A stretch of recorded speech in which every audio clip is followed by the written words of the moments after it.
सजग 14वीं कड़ी। पूछे सो ज्ञानी।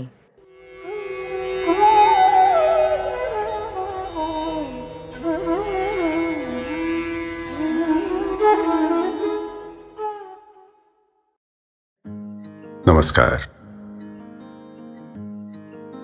गुड़िया बाबा के साथ पूर्णमासी की शाम को घूमने निकली तो पेड़ों के पीछे से चांद साथ चल रहा था। पूछा, बाबा हम जहां जाते हैं चंदा मामा वहीं आ जाते हैं ना? बाबा प्यार से मुस्कुराए, गुड़िया के सर पे हाथ फेरा। गुड़िया फिर बोली, चंदा मामा हमारे दोस्त हैं क्या? बाबा थोड़ा हिचकिचाए। पता नहीं चांद साथ चलता क्यों दिखता है। आज तक यह सवाल कभी मन में उठा नहीं था। छाती गर्व से थोड़ी फूल गई। इस लड़की को कैसे कैसे सवाल सूझते हैं। बाबा भूले नहीं हैं कि इस उम्र के थे तो वे भी ऐसे ही कितने सवाल पूछते रहते थे। तब तो दुनिया के बारे में जितना जान पाए उतना कम। उगती धान इतनी बड़ी कैसे हो जाती है? फूलों और पत्तियों में रंग कहां से आता है? मोटर में कौन बैठा है जो उसको इतनी तेजी से भगा ले जाता है? पिता उस लंबे पुलिस वाले को कुश्ती में हरा सकते हैं क्या? अपने आसपास ऐसी कोई चीज नहीं थी जिससे मन में कोई न कोई सवाल न उभरे।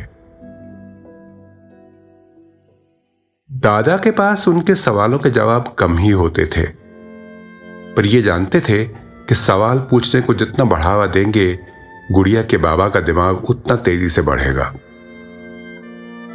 सवाल पूछते हैं तो अलग अलग चीजों के रिश्ते के बारे में सोचने का अवसर मिलता है। चांद और दोस्ती का रिश्ता, फूलों और रंग का रिश्ता, मोटर और रफ्तार का रिश्ता, डील डॉल और कुश्ती में जीतने का रिश्ता। जवाब मालूम होता तो बता देते थे, नहीं तो कहते पता नहीं। पर जो हो और सवाल पूछने को उकसाते थे। धान को इतना बड़ा होने में कितनी देर लगी? पता तो करें कि और समय निकल जाएगा तो और बढ़ेगी क्या? जिन पौधों को पानी नहीं लगा था उनका क्या हुआ? एक सवाल से 10 सवाल निकलते थे और हर सवाल होता था नए ज्ञान का एक खजाना। जो माता पिता बच्चों के सवालों के जवाब जल्दी जल्दी उन्हें बता देते हैं, इस धारणा में कि ऐसा करने से वो उनका ज्ञान बढ़ा रहे हैं, वे उनके मानसिक विकास की इस सारी प्रक्रिया को शुरू होने से पहले ही रोक देते हैं। बच्चों के पास जानकारी बटोरने के लिए बहुत समय पड़ा है। अभी छोटे हैं, इस समय उन्हें चाहिए पूछ पूछ कर खोजबीन करने की क्षमता का विकास। बाबा अपने अनुभव से जानते हैं कि सवाल ही महत्वपूर्ण है। बच्चे अपने मन में सवालों से जूझते हैं तो दिमाग में नई कड़ियां बनती हैं।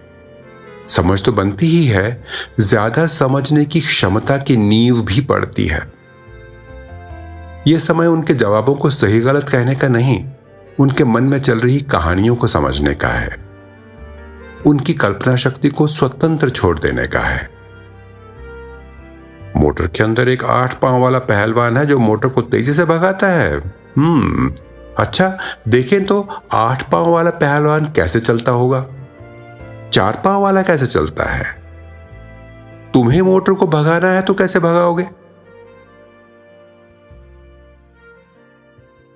बाबा ये भी जानते हैं कि बच्चे बड़े नाजुक होते हैं। उनके मन में सवाल उठाना तो बहुत अच्छा है, पर ढेर सारा प्यार, खूब सारा सहारा और खेलकूद का वातावरण न हो तो नन्ही सी जान घबरा जाए। रोज ऐसा लगे कि सवाल पूछ पूछ कर परीक्षा ही हो रही है तो सीखने की प्रक्रिया से ही मन उचट जाए। कोशिश तो यह है कि सवाल सुझाकर उनकी खोज की इच्छा को बढ़ावा दें, उनकी खोज की यात्रा में साथ चलें। गुड़िया ने पूछा था, चंदा मामा हमारे दोस्त हैं क्या? बाबा आंखों से प्यार बरसाते हुए उसकी तरफ मुड़े और पूछा, तुम्हें क्या लगता है? गुड़िया खिल उठी। हाँ, वो जब दादी छोटी थीं तो उनको एक दिन रास्ते में चोट लग गई थी। फिर चंदा मामा ने आकर पट्टी बांध दी और बोले, तुम्हारे घर में कोई भी बच्चा शाम को घूमने निकलेगा तो मैं साथ जाऊंगा, चोट लगी तो ठीक कर दूंगा। बाबा जोर से हंस दिए, गुड़िया को गोद में उठाया और कसकर गले लगा लिया। सबके प्रश्न पनपे, खोज खिले, ज्ञान गहराए।